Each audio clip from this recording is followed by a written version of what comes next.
Hey guys, I'm Kai and I'm itching to go on a bug hunt. Let's kill this f***er. And so are you, judging from your response on our first How to Kill poll.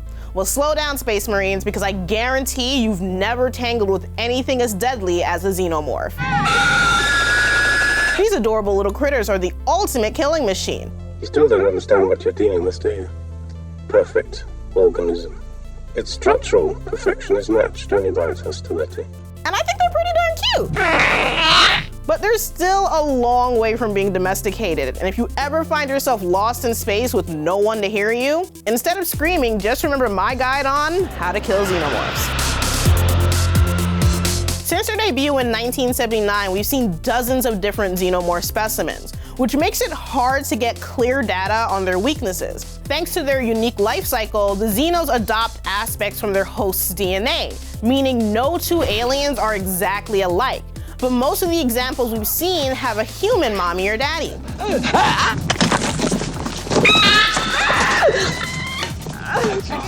Let's focus on the classic scenario first. You're on a ship floating through the vast cosmos. The rest of your crew has been cocooned or eaten alive. And you've got a single pissed off alien that wants to get you space pregnant. A creature that gestates inside a living human host. By now, you probably regret letting your buddy get so close to those creepy eggs, but the damage is done. I better start by telling you what not to do. The Xenomorph's most twisted adaptation is its sizzling acid blood. This stuff melts through 2 decks of the Nostromo in seconds, and Kane's baby boy is filled with gallons of it. Oh, God! It's like Parker says, it's got a wonderful defense mechanism. You don't dare kill it. Shooting it is too risky, and if you're a fan of not having your face melt off, you don't want to get close enough for a melee attack. We just got our asses kicked, pal. Alien blood loses a lot of potency as the series goes on, though. It still melts through skin and armor, but nobody's too concerned about the buckets and buckets from all the exploding Xenomorphs at Hadley's Hope. That shit should have boiled through the lunar surface. I mean, I still wouldn't advise shooting it point blank with a shotgun. Take that! But it becomes less of a big deal as the series evolves. One thing consistently does the trick, though. When in doubt, blow it out the airlock. By now, you've undoubtedly panicked and hit the self-destruct button. Ship will detonate in T-minus 10 minutes. But word to the wise, that never works. There's almost always a straggler, and you might get a lot more than you bargained for. After the Nostromo explodes, the Xenomorph hitches a ride on Ripley's escape shuttle and breaks up her slumber party. With nowhere else to run, she flings open the airlock and lets the vacuum of space do the rest. Well, the vacuum of space and a harpoon. And a giant rocket engine. 57 years later, Ripley faces off with a stowaway Queen on the Sulaco. Come on! Kicks her ass with a cargo loader and sends her flying into the void. Then, even after her death, Ripley's clone uses the same trick on her f***ed up hybrid alien baby, which is the saddest thing I've ever seen. That alien looked at her with the saddest expression of betrayal.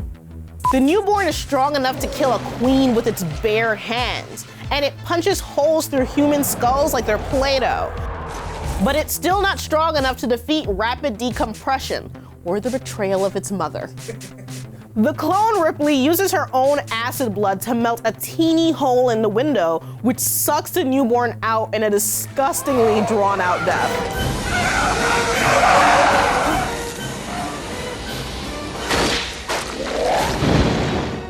That's 3 aliens extinguished by releasing them into space, and we're still not done because the Xeno that doesn't get squished by a crane in Covenant gets blasted out of the loading bay at the end.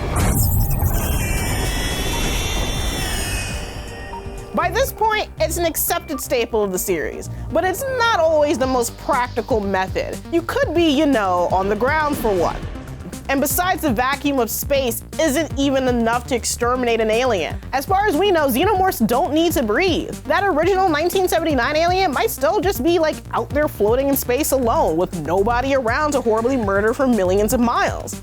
It's possible the cold would get in first though, because Xenomorphs have shown vulnerability to extreme temperatures.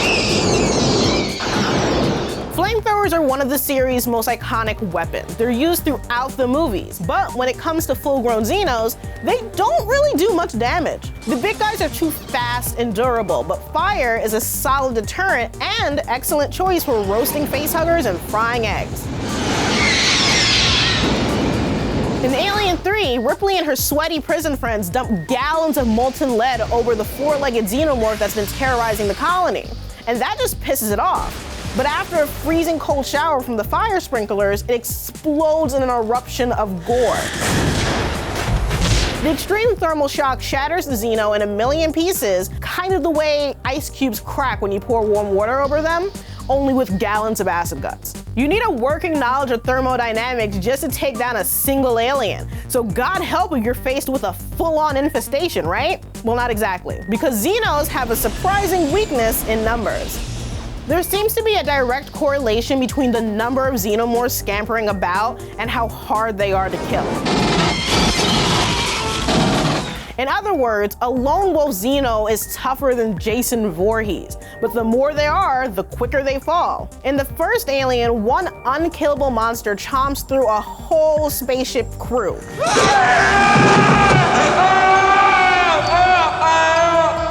And in Alien 3, a whole prison colony can't stop a single rampaging xenomorph. But with the first sequel, Aliens, James Cameron had to up the action ante to set his work apart from Ridley Scott's classic horror film. I mean, the movie is literally its plural. Aliens. Alien? Aliens. And don't get me wrong, I don't want to be the main course in a xenomorph feeding frenzy, not that they actually need to eat, but the swarms of Xenos and Aliens in later Resurrection, not to mention the AVP movies, seem a lot less durable than their solo cousins. The ones in Resurrection are f***ed up clones, which could explain it, and the ridge-headed xenomorphs of Aliens could be from a more expendable warrior subspecies, as opposed to the powerful drone that Solo stalked in Nostromo. Or maybe the humans just happen to be better equipped when we've seen them face the Hive. In Aliens, we're following a squad of highly trained space marines, not 70s space truckers. Right. And, like the grenade launcher-toting mercenaries in Resurrection, they've got the finest in modern weaponry. It's true that handgun shots bounce right off xenomorph armor, but some explosive rounds from an M41A pulse rifle are more than enough to pop an alien like a big angry zip. With those kind of toys, it might not seem like a fair fight, but I still bet on the Aliens any day. If you want a more equal opponent, you need to look to the stars because no one's better at killing xenomorphs than the Predator. The two AVP films might not be canon anymore, and neither movie fully delivered on the awesome premise that was explored in comics and games for years, but they offer their own weird origin for the xenomorph species, and yes, plenty of dead aliens.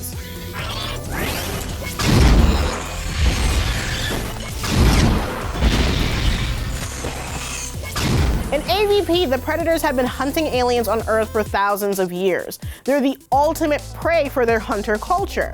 So that means they've spent every waking moment training to kill xenomorphs, and have all sorts of blades, razor discs, and shurikens perfect for piercing that thick exoskeleton.